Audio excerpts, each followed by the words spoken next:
Ven conmigo a Génesis capítulo 32.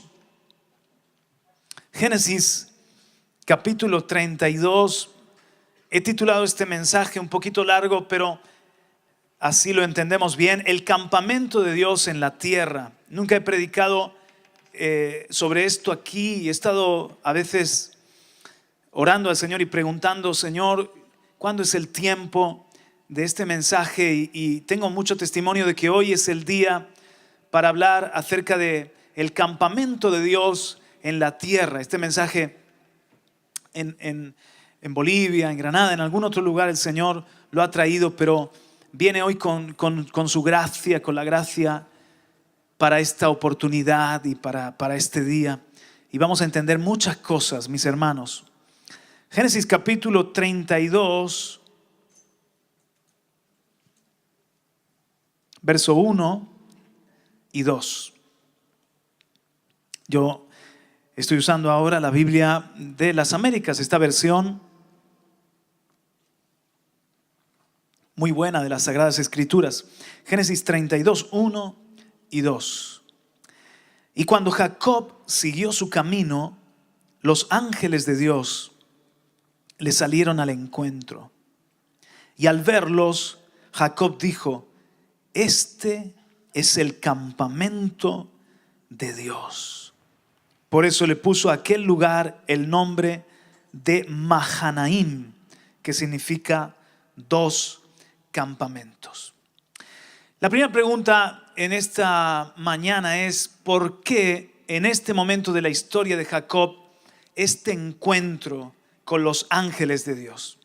Vosotros recordaréis la historia de Jacob, cómo él anhelaba la bendición de la primogenitura. Esaú la tuvo en poco. Jacob, por una treta, la consigue y el hermano se enfada muchísimo, así que huye. Rebeca le dice: mejor huye de tu hermano porque se ha encendido su ira contra ti, y lo manda a la tierra de sus parientes. Cuando Jacob está en esa huida, yendo donde luego iba a encontrar a Raquel y a Lea en casa de Labán, pero de camino tiene un encuentro con Dios. Se duerme, se acuesta y en medio del campo tiene una revelación de la gloria de Dios. Ve una escalera celestial, Dios está en lo alto de esa escalera y hay ángeles que suben y que bajan. Esto está en Génesis 28, especialmente, no lo busques, pero especialmente el versículo 15, sí que lo podemos proyectar. Génesis 28, 15. En ese momento el Señor le dice a Jacob: mira, yo te voy a dar esta tierra, te vas a multiplicar, vais a ser una nación muy grande. Yo te voy a hacer bendición para las familias de la tierra. Y entonces, en Génesis 28, 15, el Señor le dice: voy a estar contigo, te guardaré por donde quiera que vayas, te haré volver a esta tierra, porque no te dejaré hasta que haya hecho lo que te he prometido. Entonces, eso fue en Betel, que tiene ese encuentro con Dios y con los ángeles. Ve ángeles subiendo y bajando. Ahora han pasado más de 20 años. Jacob está regresando a la tierra de Canaán y Jacob teme el encuentro con su hermano. De hecho, Esaú, al enterarse de que Jacob después de tantos años estaba regresando, va al encuentro de Jacob, Esaú, con 400 hombres montados a caballo. O sea que Jacob tiene un temor impresionante. Esaú era valiente cazador, era un hombre fornido, era un hombre con un, digamos, carácter guerrero, y está yendo con 400 jinetes al encuentro de esta familia que probablemente no llegaban al centenar. Entonces Esaú evidentemente todavía tiene rabia y todavía respira aires de amenaza o tiene deseos de vengarse. Jacob ya tiene un miedo, en pocas horas se va a convertir en un pánico al encuentro con Esaú. Pero en este momento otra vez aparecen ángeles. Veintitantos años antes, el Señor le mostró su gloria, el cielo, y le dijo: no te dejaré, voy a estar contigo, te voy a guardar y no te voy a dejar hasta que no cumpla lo que te he prometido. La pregunta entonces es pertinente: ¿por qué aparecen esta compañía o este campamento de ángeles? Porque era un momento muy difícil y Jacob y su familia necesitaban ayuda. ¿Cómo el Señor manda ayuda? Bueno, hay ni más ni menos que ángeles celestiales que están cerca. Volvamos a leer: cuando Jacob siguió su camino, los ángeles de Dios le salieron al encuentro. Ahí yo puedo leer: le salieron al encuentro, que no fue algo fortuito, sino causado por Dios. El Señor quería que Jacob viese a un campamento de ángeles. Verso 2: y al verlo Jacob dijo: este es el campamento de Dios. Jacob pudo identificar a los ángeles como los había visto en Betel, en ese lugar donde después que despertó del sueño dijo: qué imponente es este lugar. Esto no es más que casa de Dios y puerta del cielo. Y llamó a aquel lugar que antes se llamaba Luz, lo llamó Betel. Y ahora Jacob, cuando ve a esos ángeles, dice: este es el campamento de Dios. Y por eso le puso a aquel lugar el nombre de Mahanaim. Fíjate que el campamento de los ángeles tenía todas las características del campamento o del sueño de Génesis capítulo 28. Luz, gloria de Dios, algo majestuoso, algo imponente, algo ordenado, algo puro y santo.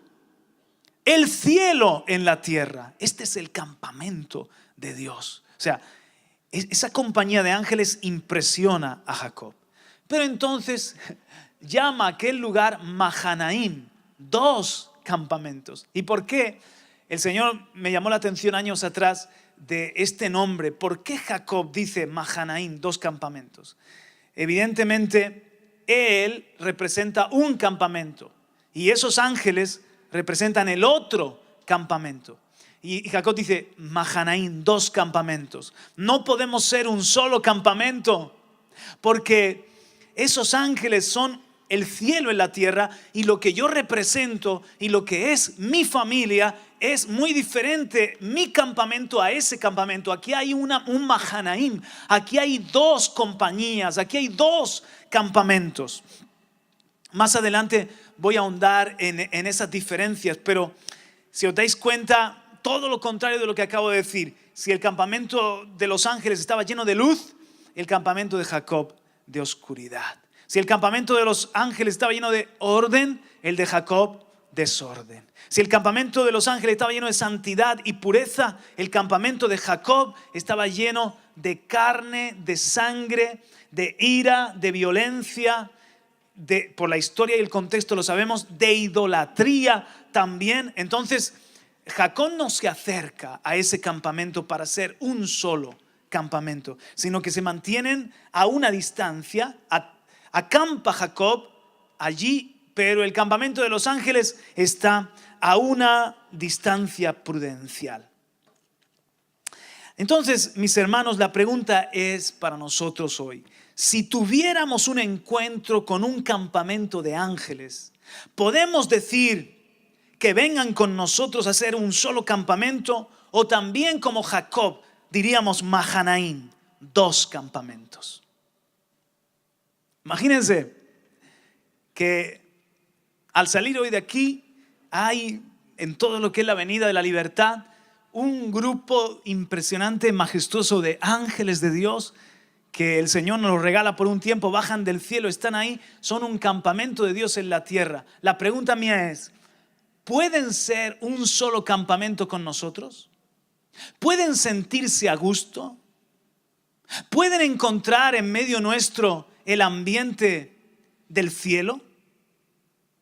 ¿O tendríamos que decir Mahanaim, 2 campamentos? Ahí está el campamento de ángeles, pero mejor que se queden a una distancia prudencial de este campamento, porque en este campamento todavía hay mucha tierra, hay mucha carne y sangre, hay mucho de hombre. Es una pregunta que a mí me ha impactado como pastor. Creo firmemente que cada congregación, cada iglesia local somos un campamento de Dios. Y que el Señor va teniendo un trato con cada iglesia. Y que el objetivo de Dios es que seamos un campamento de Dios en la tierra. Que nosotros vivamos en la tierra con las mismas características del cielo, con la misma dignidad del cielo. Por eso Jesús nos enseñó a orar: venga tu reino y hágase tu voluntad en la tierra como se hace en el cielo. ¿Eso qué quiere decir? Que poco a poco Él va obrando en los integrantes de una comunidad como esta para que seamos gente cada vez más parecida a Cristo. Pero si entre nosotros todavía hay ídolos, luego hablamos de qué ídolos pueden ser. Si entre nosotros todavía hay contienda, enemistades, rivalidades, rencillas, pleitos, si entre nosotros hay pecados ocultos, apatía, nos falta ser adoradores en espíritu y en verdad, es algo intermitente en nuestra vida, puntual. Si entre nosotros falta luz de Dios y todavía hay penumbras, hay oscuridad, ¿ustedes creen que los ángeles se pueden sentir a gusto en medio nuestro? ¿Ustedes creen que el trono de Dios puede afirmarse y el Señor estar aquí a gusto en la tierra como está en el cielo? Evidentemente no. Ahora, tengo una buena noticia. Esa noticia tiene que ver con el nuevo pacto, con la gracia y con la sangre de Cristo Jesús. Es decir, el Señor está en medio nuestro y sus ángeles servidores están en medio nuestro. Algunos de vosotros os he compartido la experiencia, por ejemplo, que tuvimos el día en el que despedimos a Vilmar, a Barbosa, que estábamos en algo tan triste normalmente como es un funeral, pero había una presencia de Dios. ¿Cuántos lo notaron? Había una presencia de Dios que yo creo que hasta mucha gente inconversa ha sido impactada, ha sido tocada por Dios. Pero hubo un momento de la alabanza, cuando estábamos en la alabanza, hubo un momento que con mi oído natural yo estaba escuchando y digo, aquí hay un coro más allá de las voces nuestras. Aquí hay algo que es, yo creo que, firmemente creo que había ángeles cantando ese día con nosotros aquí. Que eso fue una honra de Dios para la vida de Barbosa y de la familia, de cómo han llevado todo este proceso y de nosotros que estábamos en vez de en un porqué, en un desafío a los planes de Dios, en una especie de rebeldía oculta, estábamos diciendo: amén, Señor, si te llevas a Barbosa te puede llevar también a cualquiera de nosotros, nuestra vida ya te pertenece. Para nosotros el vivir es Cristo y el morir es ganancia. Yo creo que Dios dio un sello de aprobación, pero pude oír. Hay momentos en la reunión donde he tenido experiencias así de oler algo que es celestial, que yo sé que no es ninguna colonia, ningún perfume, sino que es algo, es como algo del cielo, u oír. Entonces, claro que sí. O sea, yo creo que hay presencia de Dios, amén. Hay ángeles en medio nuestro, claro que sí.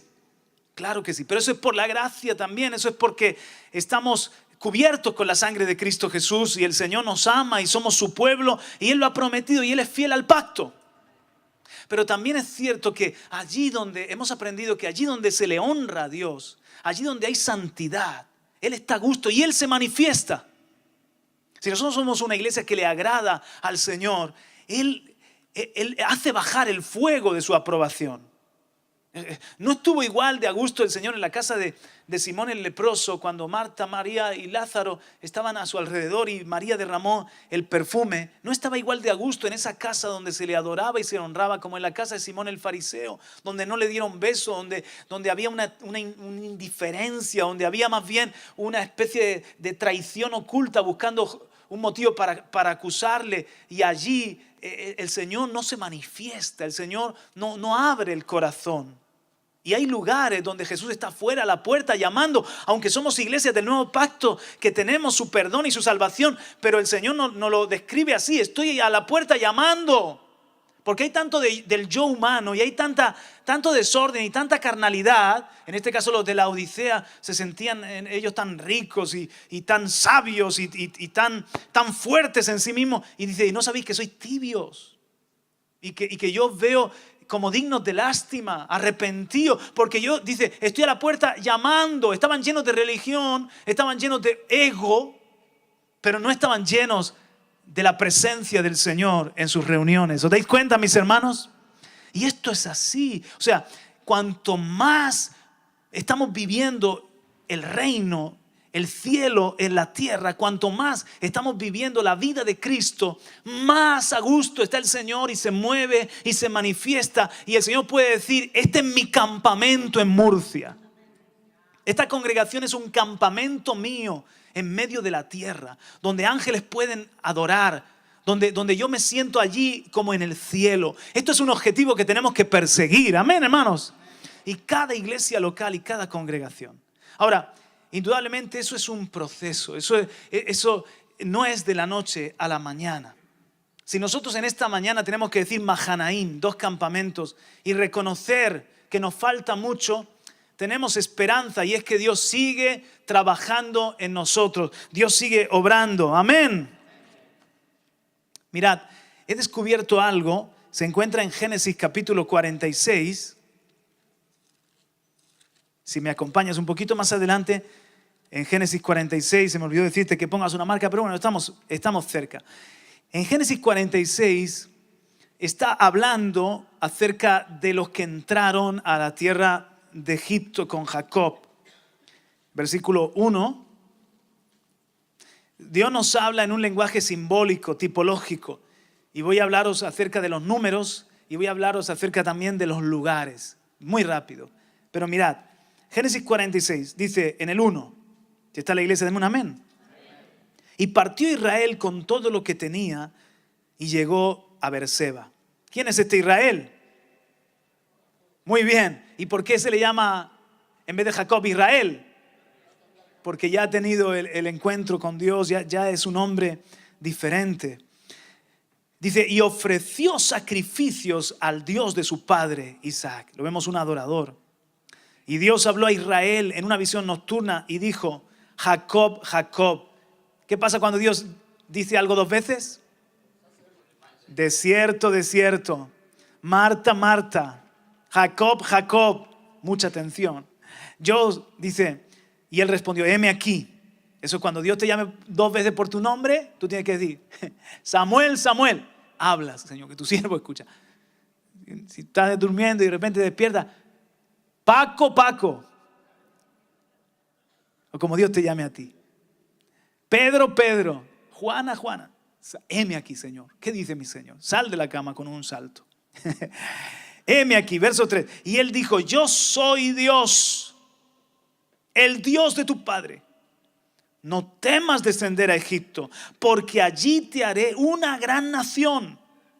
Yo descenderé contigo a Egipto y ciertamente yo también te haré volver y José cerrará tus ojos. Versículo 6. Tomaron sus ganados, los bienes que habían acumulado en la tierra de Canaán, vinieron a Egipto Jacob y toda su descendencia con él, sus hijos y sus nietos con él, sus hijas y sus nietas, a toda su descendencia trajo consigo a Egipto.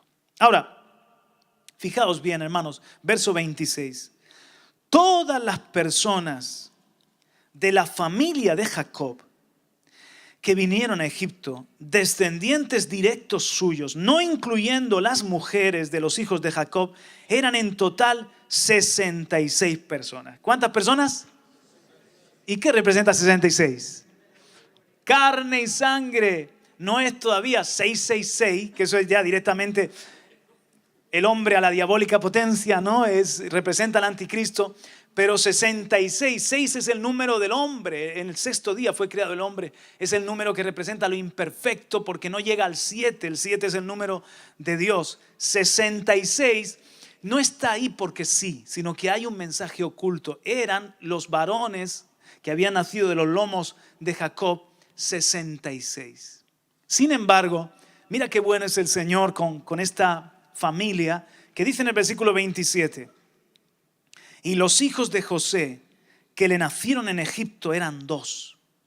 Todas las personas de la casa de Jacob que vinieron a Egipto eran 70. ¿Cuántos suma?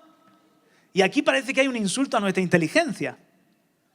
Porque vamos a ver, un momentito, querido Moisés, que creemos que fue Moisés quien escribió el Pentateuco. Vamos a ver, si acabamos de leer en el 26, que eran 66, y tenemos que sumar a los hijos de José. ¿Cuántos eran los hijos de José? ¿Quiénes eran? Manasés y Efraín. 66 más 2, 68. Entonces, ¿por qué dice 70? No. José ya está contado y Jacob está contado. Y dice que no cuenta a las mujeres, sino solamente está, porque era la costumbre de aquel entonces que contaban a los hombres, como por ejemplo en la alimentación de los 5.000, dice que eran hombres sin contar las mujeres y los niños. Se cree que eran unos 15.000. Aquí eran 66 sin contar las mujeres y los niños. Eran más de 66 porque esa gente, pues, tenía muy claro el mandato de reproducirse, de llenar la tierra, multiplicarse. ¿Verdad? Entonces, está contado José, la mujer de José no. Son con Manasés y Efraín 68, pero nos dice 70. ¿Por qué nos dice 70? Hay un mensaje.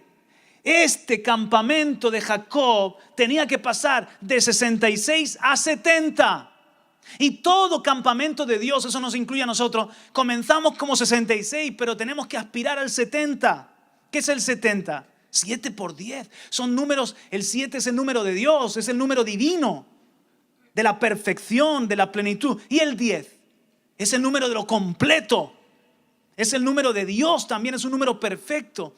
El número 70 es un número muy importante. Es más, los judíos, parte de su orgullo es este. Entramos a Egipto 70. Perfecto. Entonces, esto lo leemos en Éxodo también, capítulo 1 y versículo 5. Si me ayudas, por favor, dice lo mismo. No es que hay un fallo aquí, sino que se corrobora en Éxodo, capítulo 1 y verso 5. Dice, todas las personas que descendieron de Jacob fueron 70 almas, pero José estaba ya en Egipto. Deuteronomio 10:22, fíjense, Deuteronomio 10:22, cuando tus padres, está hablando Moisés a la nueva generación a punto de entrar a la tierra prometida. Mira las palabras que les dice. Cuando tus padres descendieron a Egipto eran 70 personas y ahora el Señor tu Dios te ha hecho tan numeroso como las estrellas del cielo. Entonces, para los judíos esto es un motivo de orgullo. No se quedan en el 66, sino que dicen 70 entramos a Egipto. Una compañía de Dios. Es más, mira, cuando David trae el arca a Jerusalén, vosotros recordáis todo el incidente que David va a llevar el arca a Jerusalén, se equivoca en la forma de hacerlo, muere Uza, el arca está 3 meses en la casa de Obed-edom. Finalmente, David ve la bendición en casa de Obed-edom y se anima a llevar el arca a Jerusalén. Cuando David pone el arca en Jerusalén y comienza la adoración a Dios en los días del rey David, ahí en el monte Sión, el primer salmo que pone en las manos de los cantores, David, intencionalmente, el primer canto que pone en las manos de los cantores, precisamente habla de esta historia y dice, esto luego lo puedes tú leer en 1 Crónicas 16, pero ahora te lo leo yo. Acordaos de su pacto. Esto es lo que adoran por primera vez allí en Jerusalén cuando el arca está. Acordaos de su pacto para siempre, de la palabra que ordenó a 1000 generaciones, del pacto que hizo con Abraham y de su juramento a Isaac. También lo confirmó a Jacob por estatuto, a Israel por pacto eterno. Diga conmigo, pacto eterno. Diga conmigo, Dios de pactos. ¿Y cuál era el pacto? Diciendo, a ti te daré la tierra de Canaán como porción de vuestra heredad. Cuando eran pocos en número. Ahora sabemos, ¿cuántos eran?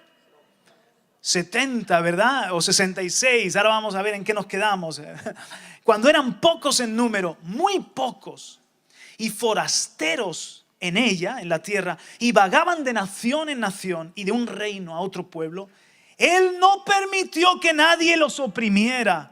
Y por amor a ellos reprendió a reyes, diciendo, no toquéis a mis ungidos, ni hagáis mal a mis profetas.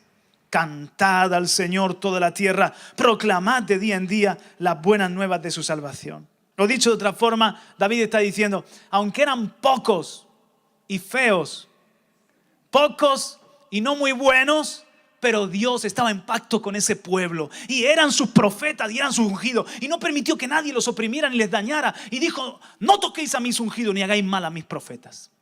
¿Recordáis esos incidentes? Por ejemplo, que Dios salió a defender a Sara cuando casi la toma como esposa el faraón. O luego también pasó lo mismo con Rebeca en los días de Isaac, que ellos mintieron diciendo: no, no es mi esposa. Y el Señor mismo defendió a ese pueblo y humilló a reyes, que trajo plagas y enfermedades para guardarlos. ¿Qué quiero decir con esto? Que verdaderamente ellos eran 66. Pero esos 66 estaban en pacto con Dios y Dios los miraba como 70. Que esos 66, aunque estaban llenos de defectos de carne y de sangre, igual que nosotros, gente imperfecta que venimos a la iglesia, y esto no deja de ser una especie de taller de reparación, no deja de ser un hospital donde el Señor está siempre trabajando en nuestras vidas. O ya contigo terminó el trabajo. Y Él nos ve y nos ve como un campamento 66. Pero cuando nos ve a través de su gracia y de su amor, nos ve como su pueblo 70. El campamento de Dios suyo en la tierra, su pueblo escogido, donde Él está en medio. Y hermano, nos llama profetas y ungidos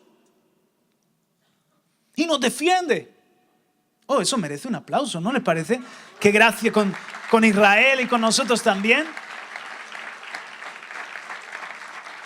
¿Dónde está la trampa? La trampa es que Moisés, aquí en Génesis 46, además de contar a Manasés y Efraín, contó una nieta y contó una hija. Para llegar a 70 completó con una representante. En el versículo 15, Dina, la hija, y en el versículo 17, Sera, la nieta. Contó a una hija y una nieta, cuando nos dice que solo contando a los hombres, pero en verdad, para llegar a 70, incluyó a dos representantes femeninas de dos generaciones, a Dina y también a Sera, la nieta. Y así con Manasés y Efraín llega a 70. Pero lo que quiero que veáis, mis hermanos, es que el Señor empezó a trabajar en esta familia de 66 para que cada vez fueran más 70. Y cuando entran a Egipto, no es que ni mucho menos lo han logrado, pero si tú estudias la historia de Jacob, la historia de José con sus hermanos, cómo le venden y le traicionan, la historia de Judá, cómo se va y toma una cananea y tiene unos hijos perversos y acaba yaciendo con una prostituta. Madre mía, Judá, el padre de la tribu. Cuando tú estudias la historia de esta gente, tú dices: pero ¿qué de bueno va a sacar el Señor de esta panda de mentirosos, de esta panda de violentos? Porque también sabemos cómo en Siquem, Leví y Simeón mataron a todos los hombres. Una matanza hicieron. Estos dos con dos espadas la liaron parda, como decimos aquí en España. Hermano, y Dios les llama a mis ungidos, y Dios les llama a mis profetas. ¿Te das cuenta? Ahora, de cómo el Señor los toma y los ha escogido y está en pacto con ellos, eso no quiere decir que ahora el Señor va a estar trabajando y trabajando para que vayan reconciliándose entre ellos. ¿Os acordáis ese momento que se reconcilia José con sus hermanos y lloran y llegaban los gritos al cielo? O ese momento en el que Judá tiene un arrepentimiento y vuelve, y ahora ya es un hermano mayor que está dispuesto a dar su vida por Benjamín. O ese momento en el que, ahora después lo vamos a ver, sacaron los ídolos porque aún estaban peregrinando como el pueblo del Señor y tenían terafines y tenían ídolos que adoraban. Dios mío, a pesar de estar circuncidados y en pacto con el Señor. Pero el Señor va trabajando con ese pueblo, diga conmigo, de 66 a 70. Y así yo veo que hay un trabajo de Dios en nosotros como individuos y como familias también, porque esto era una familia, y como campamento, como congregaciones, hay un trabajo que el Señor va haciendo para llevarnos a ser lo más parecido al cielo, para llevarnos a ser campamento de Dios en la tierra y que esté su presencia imponente en medio nuestro y que ángeles estén a gusto en medio nuestro. Y no sé tú, pero yo me sumo a esa aventura de que Dios me transforme más y más y transforme mi familia para que podamos ser un pueblo de profetas, un pueblo de ungidos, un pueblo de Dios en la tierra. Aleluya. Amén. Ahora también te quiero decir una cosa para cerrar este punto, y es que, mira, entraron 70, le costó al Señor 215 años llevarlos a 70, porque había problemas de esterilidad. Abraham y Sara, 1. Isaac y Rebeca, 2. A los que le había el Señor prometido multiplicarse como la arena del mar y las estrellas del cielo. La cosa empieza a ir mejor con Jacob, 12, ¿no? Pero lo que quiero que veas es que con Jacob toma años el empezar a tener esa especie de campamento y de tribu. 215 años para contar 70. Pero luego, en 430 años en Egipto, que es exactamente el doble, 215, 70. 430 es el doble, llegaron a ser 2 millones de personas. ¿Qué pasó ahí, mi hermano? Que la bendición de Jehová es la que enriquece y Dios con ella no añade tristeza. Entonces el Señor quiere traer un crecimiento cuantitativo y cualitativo y sobrenatural, por cierto. Ahora, el problema persiste, porque cuando son 2 millones de personas, pregunta, cuando son 2 millones de personas, ¿ese pueblo que sale de Egipto, podemos decir que era el campamento de Dios en la tierra?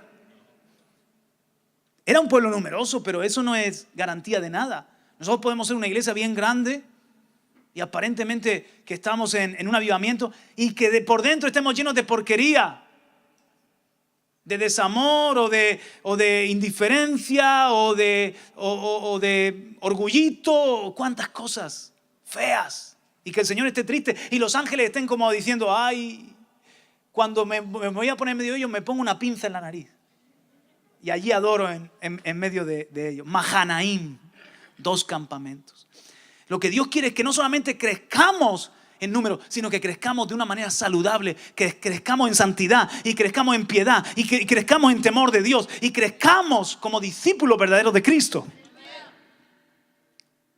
Así que el Señor tiene que seguir tratando con ese pueblo grande de 2 millones y levantarse un nuevo pueblo, una nueva generación.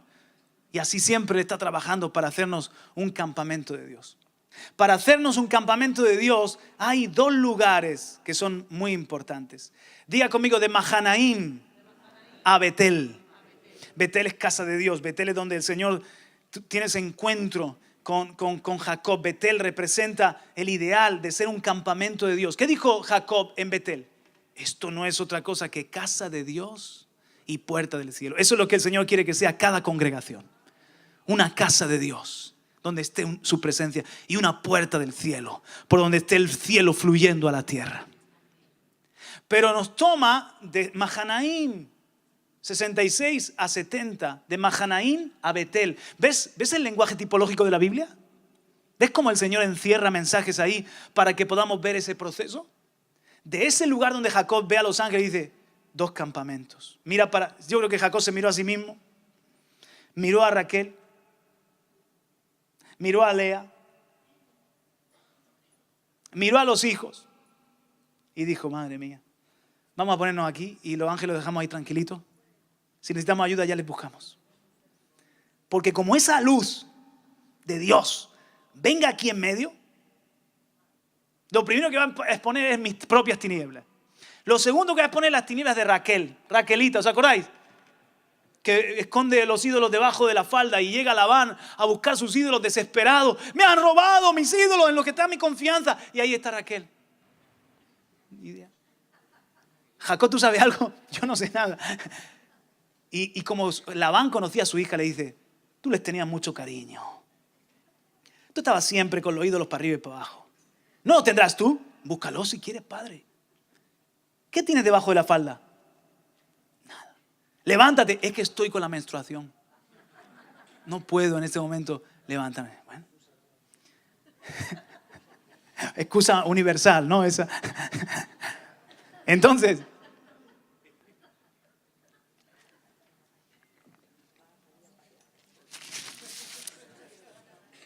ten cuidado ahora, Tony. Sé guardaespaldas del siervo aquí.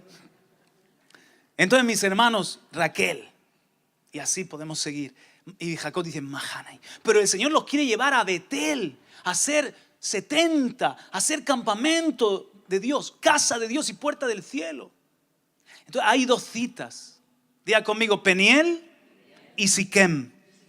La primera cita es Peniel, es una cita individual. La segunda cita es Siquem, es una cita más colectiva, más familiar, o podemos decir de campamento.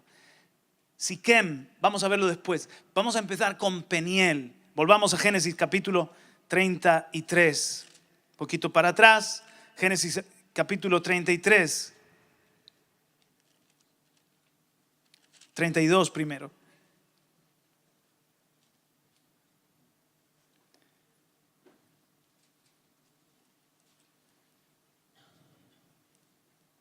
Versículo 6. Génesis 32, verso 6. Y los mensajeros regresaron a Jacob diciendo: fuimos a tu hermano Esaú, y él también viene a tu encuentro, y 400 hombres con él. Entonces Jacob tuvo mucho temor y se angustió, y dividió la gente que estaba con él y las ovejas y las vacas y los camellos en dos campamentos. Y dijo: si Esaú viene a un campamento y lo ataca, entonces el campamento que queda escapará. Y dijo: oh Dios de mi padre Abraham y Dios de mi padre Isaac, oh Señor, que me dijiste: vuelve a tu tierra, a tus familiares, y yo te haré prosperar. Indigno soy de toda misericordia y de toda la fidelidad que han mostrado a tu siervo. Estoy en el 10. Pues con solo mi cayado crucé este Jordán, y ahora he llegado a tener dos campamentos. Líbrame, te ruego, de la mano de mi hermano, de la mano de Esaú, porque yo le tengo miedo, no sea que venga y me hiera a mí y a las madres con los hijos. Y tú dijiste: de cierto te haré prosperar y haré tu descendencia como la arena del mar, que no se puede contar. Y pasó la noche allí. Entonces Jacob, hermanos, ahora viene el momento de las angustias de Jacob, del sufrimiento de Jacob, porque ha hecho esta oración poderosa, ha hecho esta oración maravillosa, pero todavía le llama a Dios: Dios de mi padre, de mi abuelo Abraham, de mi padre Isaac. Todavía no es su Dios. Y le recuerda: tú me prometiste que me iba a hacer prosperar, que me ibas a multiplicar, líbrame de la mano de mi hermano. Pero no es suficiente. Él necesita algo más. Y aquí es donde todos nosotros necesitamos Peniel, un encuentro desesperado con Dios. Aunque lo has leído muchas veces, ven al 22 para leerlo juntos en esta hora. Génesis 32, 22. Y aquella misma noche se levantó y tomó a sus dos mujeres, a sus dos siervas, a sus 11 hijos, y cruzó el vado de Jaboc. Los tomó y los hizo pasar el arroyo, e hizo pasar también todo lo que tenía. Jacob se quedó solo, y un hombre luchó con él hasta rayar el alba. Cuando vio que no había prevalecido contra Jacob, lo tocó en la coyuntura del muslo, y se dislocó la coyuntura del muslo de Jacob mientras luchaba con él. Entonces el hombre dijo: suéltame, porque raya el alba. Pero Jacob respondió: no te soltaré si no me bendices. Y él le dijo: ¿cómo te llamas? Y él respondió: Jacob. El hombre dijo: ya no será tu nombre Jacob, suplantador, sino Israel, príncipe de Dios, o vencedor, Israel, porque has luchado con Dios y con los hombres y has prevalecido. Entonces Jacob le preguntó y dijo: dame a conocer ahora tu nombre. Pero él respondió: ¿por qué preguntas por mi nombre? Y lo bendijo allí.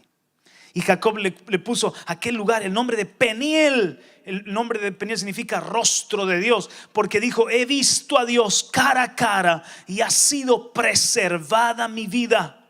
Y le salió el sol al cruzar Peniel y cojeaba de su muslo. Mis hermanos, cada uno de nosotros necesitamos no un Peniel, de vez en cuando Peniel. No necesitamos solamente un Peniel en nuestra vida. Cada tanto necesitamos esos encuentros con Dios cara a cara, desesperados. Lo primero que quiero que tú entiendas es que Jacob hace pasar a toda su familia el arroyo de Jaboc, y se queda él solo de este lado del arroyo de Jaboc. Se queda él solo. Porque hay cosas que tienes que librar tú solo con Dios. Hay cosas que Dios va a hacer en medio del pueblo, sí, o con alguien que te ayuda. Pero hay otras cosas que tú tienes que tener una experiencia solo con Dios, cara a cara con Él. Que le conozcas no solo como el Dios de la iglesia, el Dios de mis padres, de mis abuelos, sino como tu propio Dios que te ha cambiado a ti la vida.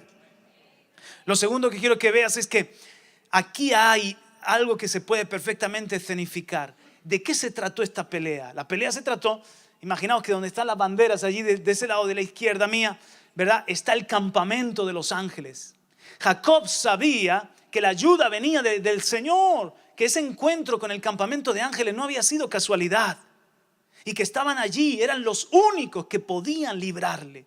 Así que deja sola a su familia y él, ¿por qué no se va con toda su familia al campamento de ángeles? Mahanaim, 2 campamentos, porque él sabía que su familia no era digna, que había mucha tiniebla. Y se la juega él solo y dice, yo voy para allá, aunque ese es un lugar imponente, que está la presencia de Dios y todo, que pase lo que pase, yo voy a la desesperada a salvarme, a buscar la salvación de mi hermano Esaú.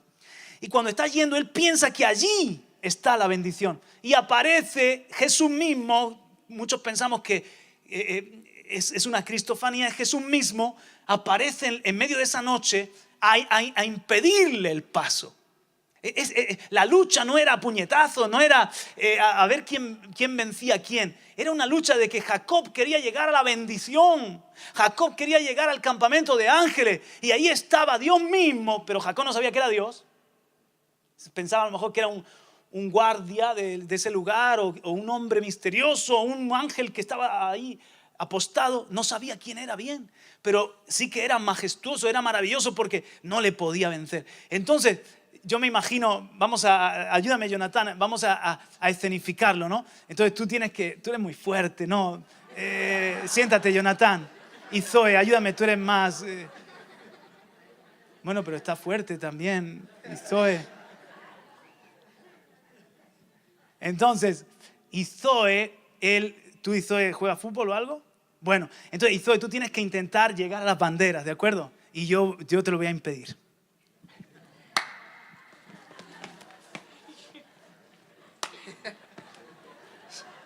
Y toda la noche así.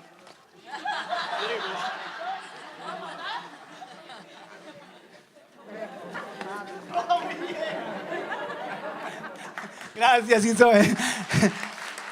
¿Te puedes imaginar? Gracias, campeón.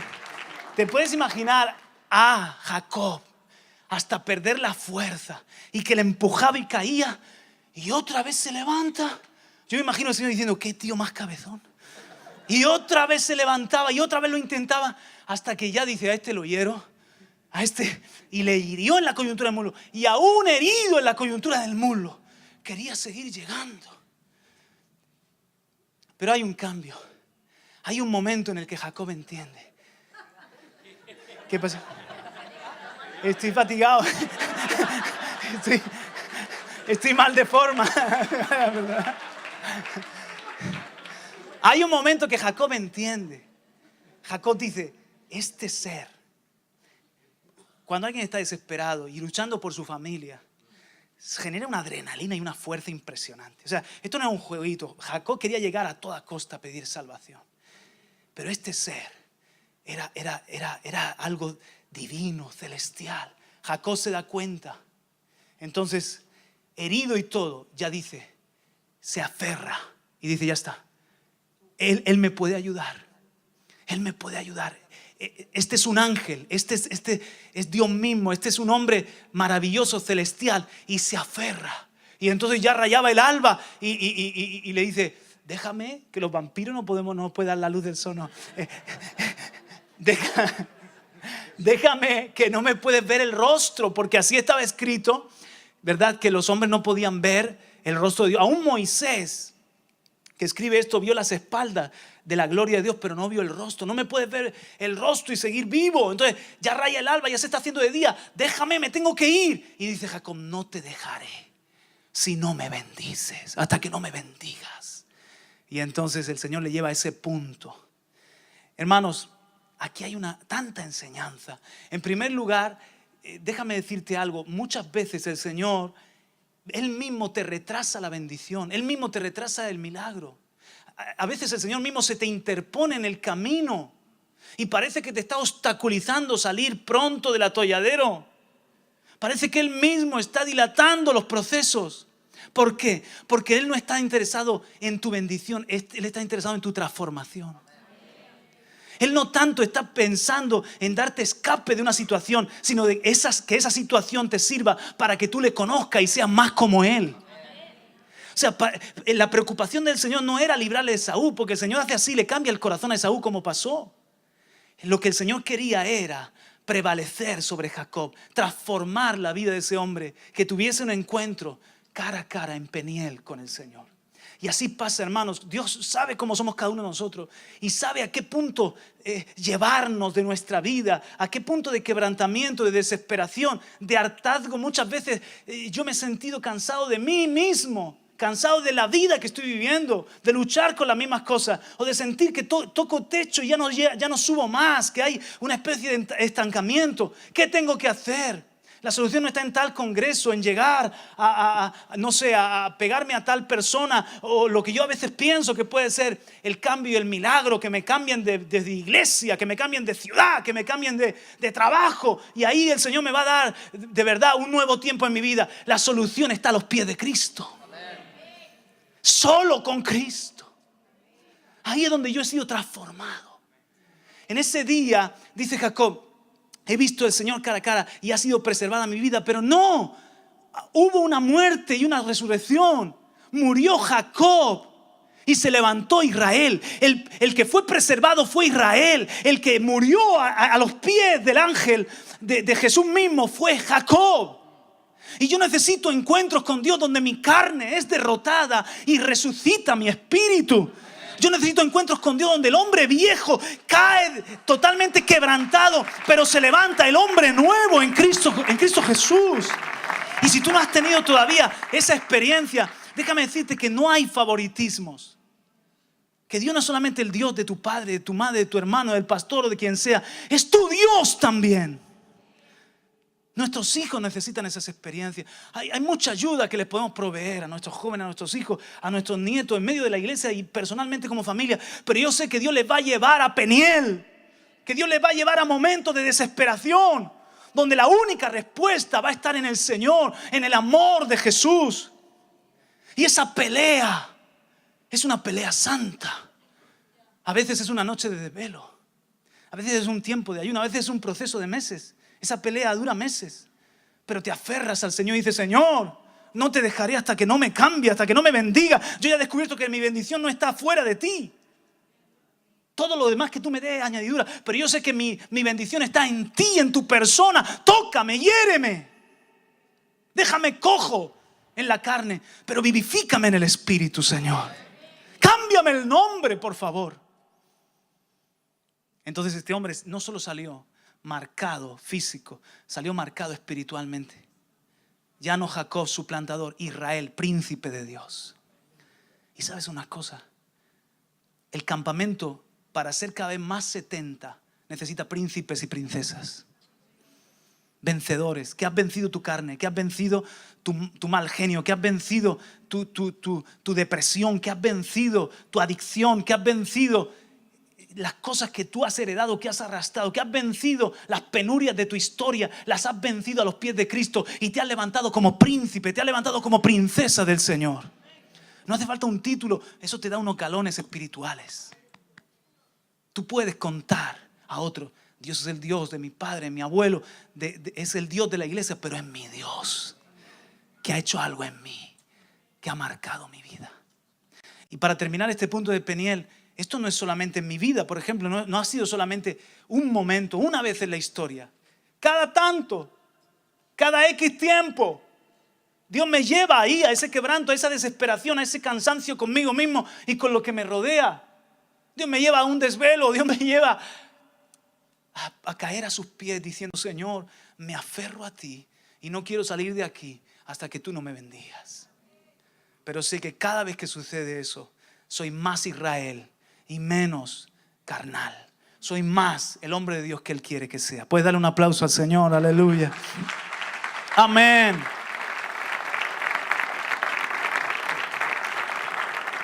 Y si avanzas a Génesis capítulo 35, vamos a ver el otro lugar. Entre Mahanaim y Betel está Peniel y está Siquem. En Génesis capítulo 35, verso 1, Entonces Dios dijo a Jacob: levántate, sube a Betel y habita allí. Perdón, hermanos, ¿habéis llegado? Génesis 35:1. Entonces Dios dijo a Jacob: levántate, sube a Betel y habita allí y haz allí un altar a Dios, que se te apareció cuando huías de tu hermano Esaú. ¿Ves? Identifica a Dios con ese momento del encuentro. Entonces Jacob dijo a los de su casa y a todos los que estaban con él: quitad los dioses extranjeros que hay entre vosotros, purificaos y mudaos los vestidos, y levantémonos y subamos a Betel. Y allí haré un altar a Dios, quien me respondió en el día de mi angustia y que ha estado conmigo en el camino por donde he andado. Entregaron pues a Jacob todos los dioses extranjeros que tenían en su poder y los pendientes que tenían en sus orejas, y Jacob los escondió debajo de la encina que había junto a Siquem. Al proseguir el viaje, hubo gran terror en las ciudades alrededor de ellos y no persiguieron a los hijos de Jacob. Aquí se cumple el salmo que infundió temor y los protegió cuando eran unos pocos. Y Jacob llegó a Luz, es decir, Betel, que está en la tierra de Canaán, él y todo el pueblo que estaba con él. Y edificó allí un altar y llamó al lugar El Betel, porque allí Dios se le había manifestado cuando huía de su hermano. Y ahora voy a seguir leyendo un poquito más, pero el nombre Siquem, quiero que entiendas esto, él está en Siquem. El nombre Siquem significa hombro o lugar de la carga. También significa diligencia o levantarse temprano. Es un lugar histórico muy importante en la misma vida de Abraham. En Génesis 12:6, no lo busques, pero lo podemos proyectar en el principio de la vida de Abraham. Allí mismo en Siquem, Abraham edificó un altar. Esto está en Génesis 12:6. Dice: y atravesó Abraham el país hasta el lugar de Siquem, hasta la encina de More. Y el cananeo estaba entonces en la tierra. Y el Señor se apareció a Abraham y le dijo: a tu descendencia daré esta tierra. Entonces él edificó allí un altar al Señor que se le había aparecido. Diga conmigo: More. Ok. Ahora en el capítulo 33, quiero que lo proyectemos también en el capítulo 33 y versículo 18. Capítulo 33, 18, esto después del encuentro en Peniel, dice Génesis 33, 18, y Jacob llegó sin novedad a la ciudad de Siquem, que está en la tierra de Canaán, cuando vino de Padán Aram y acampó frente a la ciudad. La parcela de campo donde había plantado su tienda la compró de mano de los hijos de Hamor, padre de Siquem, por 100 monedas. Y levantó allí un altar y lo llamó el Elohe Israel, Dios, el Dios de Israel. Ok, y ahora volvemos a leer en Génesis 35, Génesis capítulo 35 y verso 4. Ahí está, y espero. Entregaron pues a Jacob todos los dioses extranjeros que tenían en su poder y los pendientes que tenían en sus orejas. Y Jacob los escondió debajo de la encina que había junto a Siquem. Ok, este es el lugar de santificación. Dios le dice a Jacob con su campamento, con su familia: ustedes van a ir a Betel y allí me van a adorar y me voy a aparecer a ti de nuevo. Allí en Betel me van a levantar un altar. Jacob está en Siquem. Quiero decirte que Jacob ya ha tenido el encuentro en Peniel, pero todavía tienen ídolos, como hemos leído. Todavía tienen pendientes que representan idolatría. Todavía tienen esos terafines que tenía Raquel, que había robado de su padre Labán. Todavía es una familia. Miren, acaban de matar en Siquem. En el capítulo 34 es la matanza de los hombres en Siquem, porque violaron a Dina y se vengaron. Simeón y Leví se vengaron allí en Siquem. O sea, quiero decirte que la familia de Jacob era una familia llena de problemas, pero ya el padre ha cambiado. Ya Jacob no es Jacob, es Israel. Ya Jacob allí en ese lugar, que no es en la misma ciudad, estaban en las afueras de Siquem. Jacob allí compró un campo a los hijos de Hamor y están en la encina de More. La encina de More, donde también había adorado y había levantado un altar el propio Abraham, un lugar especial para el nieto de Abraham, esa encina o terebinto que se llamaba More. Allí están acampados, el campamento de Dios en la tierra está allí. Pero aunque Jacob ya es un hombre transformado, toda su casa no. Hay muchos problemas, hay iniquidad, violencia, envidias, hay deshonra, porque también Rubén deshonró el hecho de su padre. Es otra historia. Hay ídolos. Entonces, no son un campamento de Dios, son muchos 66, pero ya hay una puerta abierta que es Jacob. Jacob levanta en More un altar al Señor. Ya no es el altar de Abraham, sino que levanta un altar personal.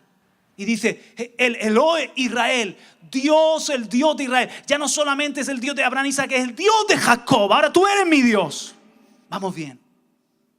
Entonces el Señor se le revela y Dios le dice, ve con tu casa a Betel. Y Jacob sabía que no podía ir a Betel.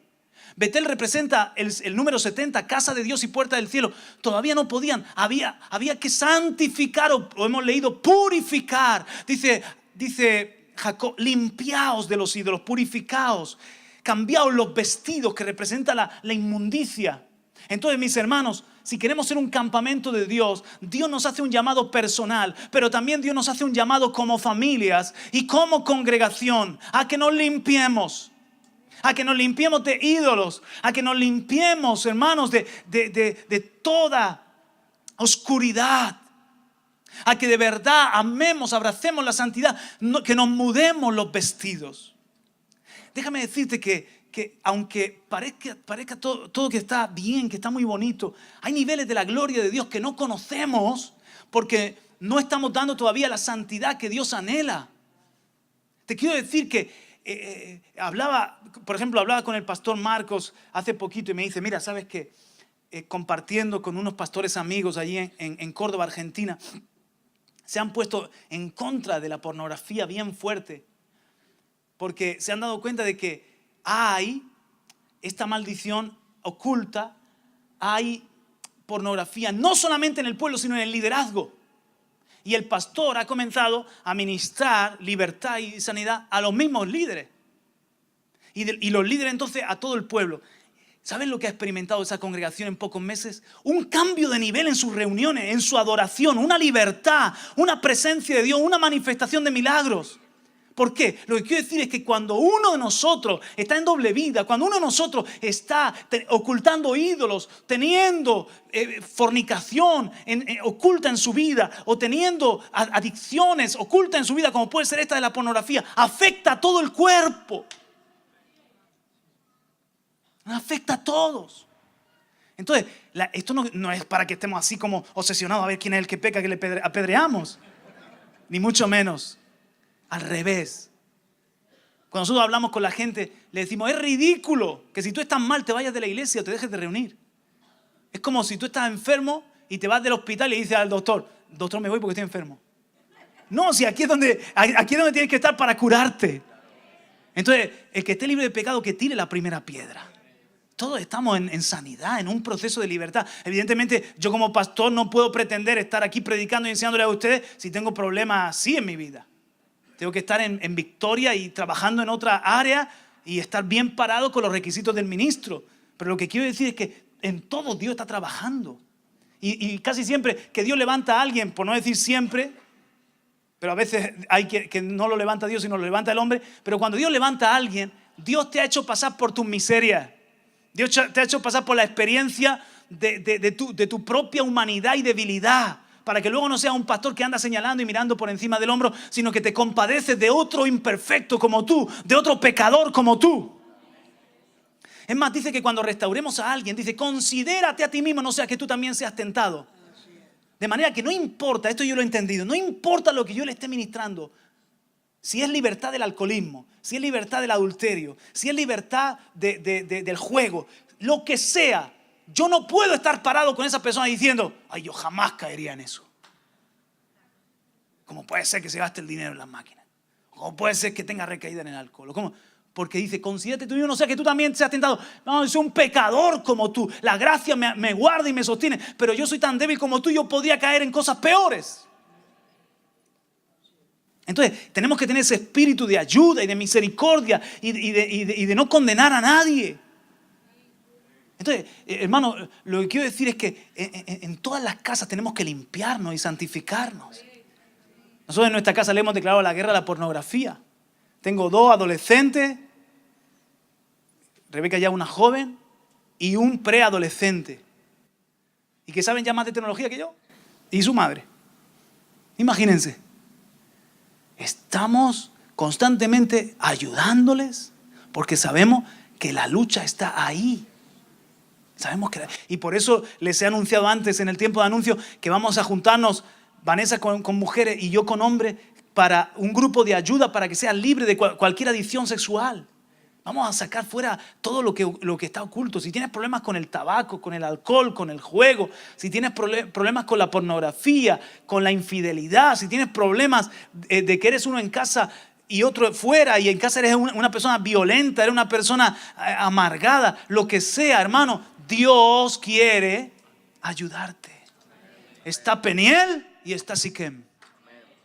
Está Peniel para que busques un encuentro con él cara a cara. Ahí cambia todo. Pero si no puedes solo con Peniel, hermano, hay Siquem. Hay un lugar donde renunciar, cortar, donde te queremos ayudar a cambiar tus vestidos. Gloria a Dios. Para cambiar los vestidos primero hay que desnudarse. Que eso es lo que muchas veces no queremos. Y andamos tapando y ocultando. Pero el Señor, hay que venir al Señor desnudos. Soy lo que soy, Señor. Ahora vísteme con tu ropa, la ropa de Cristo Jesús. Te digo una cosa, si nosotros pasamos por aquí como congregación, vamos a experimentar un gozo, una libertad, un respaldo de Dios, una presencia de Dios mayor. Los ángeles van a estar a gusto. Vamos a hacer un campamento, 70. Vamos a hacer Betel, casa de Dios y puerta del cielo. ¿Cuántos lo anhelan eso? La palabra More, donde enterraron todo, fue en la encina de More. La palabra More significa maestro y lluvia temprana. Aleluya. En Siquem el Señor quiere quitar la carga de tus hombros. Todo esto es un lenguaje tipológico. Es un lenguaje que te bendice a ti que estás despierto y a todos los que se han dormido ya.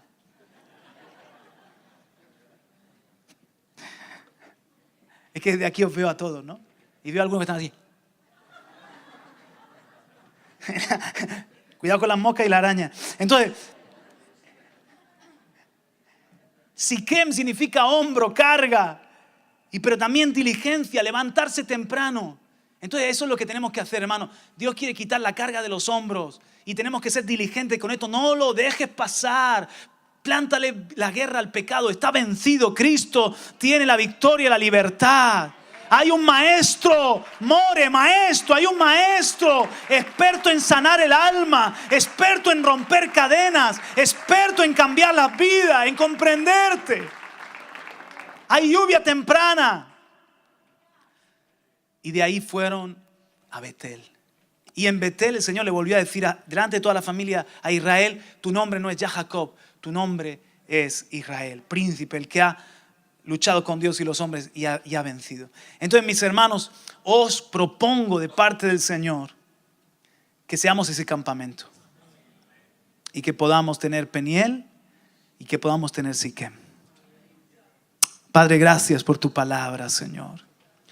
Gracias, Señor, en este día. Pueden venir los facilitadores, por favor. Gracias, Señor, por hablarnos tu palabra, Señor. Gracias porque tú no te cansas de nosotros, Señor.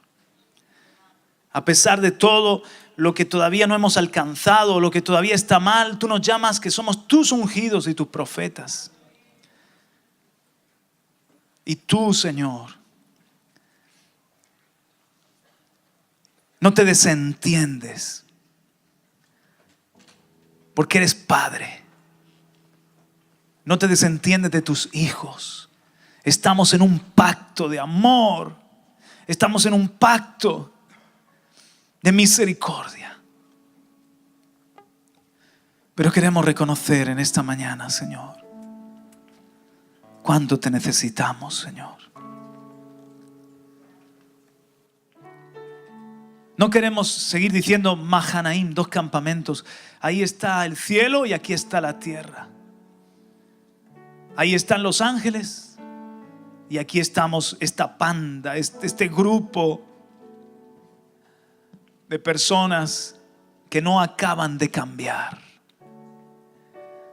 Señor, nosotros queremos ser un solo campamento, tu casa de Dios y puerta del cielo. Queremos ser, Señor, menos 66 y más 70. Sigue perfeccionándonos. Señor, que esta palabra pueda inquietarnos y a la vez llenarnos de esperanza de que tú estás allí esperándonos en la noche, esperándonos, Señor, en el momento de nuestra desesperación. Hay un Peniel para nosotros. Y también, Señor, como congregación, queremos echar fuera los ídolos. Cualquier cosa que te está ofendiendo, que ocultamos y te está quitando el lugar, es un ídolo del que, Señor, queremos limpiarnos. Nos ponemos en pie.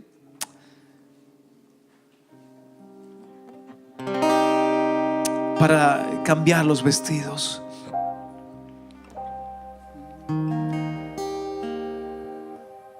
¿Por qué no haces algo ahí donde estás? Quítate los vestidos, harapientos, las ropas sucias, las ropas que son inmundas. Échalo de ti. Oh Señor, por favor, danos el dolor, danos el arrepentimiento, el aborrecimiento de todo aquello, Señor, que no te agrada. Huimos de la idolatría, huimos de la fornicación, huimos del orgullo, huimos de la avaricia, huimos de todo eso, Señor, que es de la vida vieja.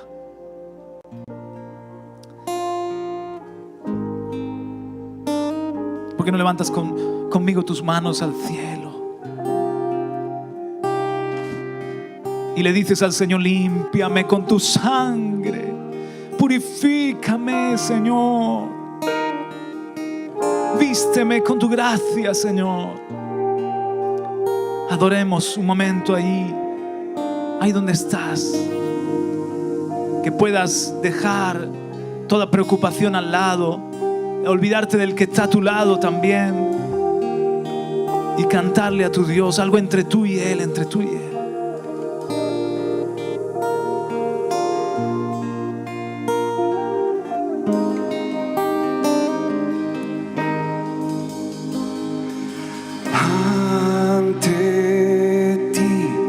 Postrado estoy aquí, te rindo mi ser, te rindo mi ser. Con tu amor atráeme, Señor, yo vengo a tus pies, vengo a tus pies,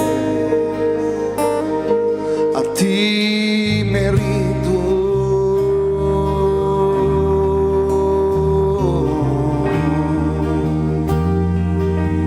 Tú no nos echas fuera, Señor.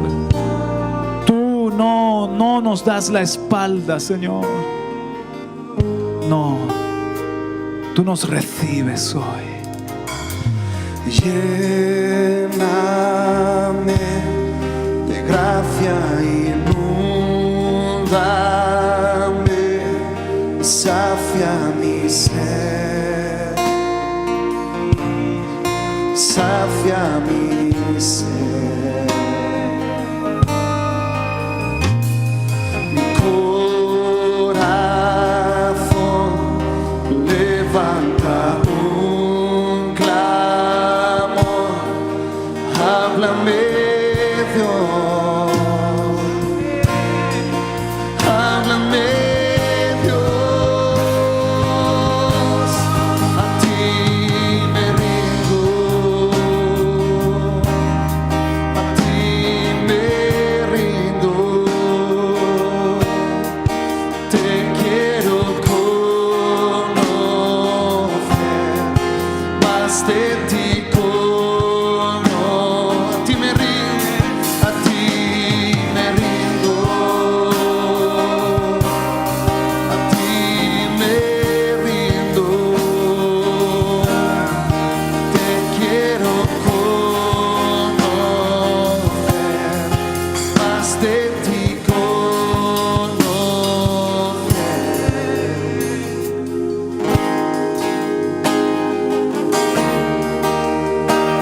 tus pies el Dios de amor.